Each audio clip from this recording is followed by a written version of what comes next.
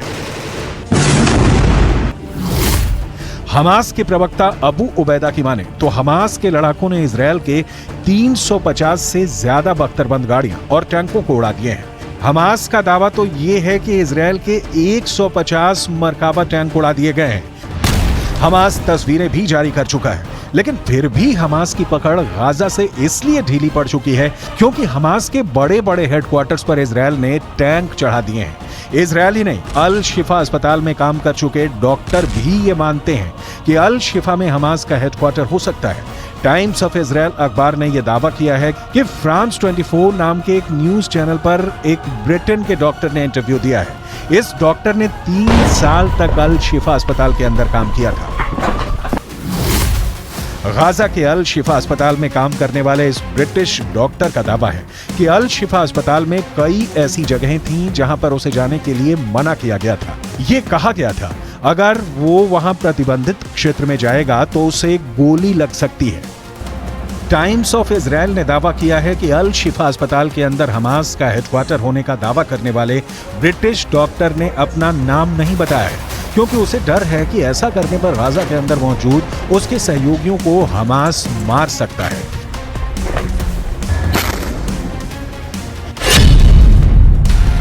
अल शिफा अस्पताल में काम करने वाले इस ब्रिटिश डॉक्टर ने आगे कहा कि सावधान किए जाने की वजह से मैं गाजा के अल शिफा अस्पताल के प्रतिबंधित क्षेत्रों से दूर रहा, लेकिन मैंने कुछ संदिग्ध से नजर आने वाले ऐसे लोगों को अस्पताल में हर समय अंदर और बाहर जाते देखा था जो चिकित्सा कर्मी नहीं थे। ये लोग अस्पताल के बेसमेंट के अंदर जाते थे। The first time our forces entered the Shifa complex, they went in with a bomb-sniffing dog, and they discovered a truck full of ammunition. After revealing the shaft by the D9, they saw a circular opening, and they couldn't see all the way down at the time, but further investigations and tools lowered down it revealed that this is a 10-meter deep shaft that leads to a corridor. At the end of that corridor, there's a blast-proof door with a shooting hole at the top of it. And our forces, after making sure that all defense mechanisms are dismantled, have opened that door that leads to another door that goes deeper into the complex. The understanding that this tunnel goes under the hospital. Israel defence force ने इस British doctor के interview को आधार बनाते हुए एक बार फिर कहा है कि इस इंटरव्यू से साबित होता है कि अल शिफा अस्पताल का इस्तेमाल हमास के आतंकवादियों के द्वारा हेडक्वार्टर की तरह किया जा रहा था।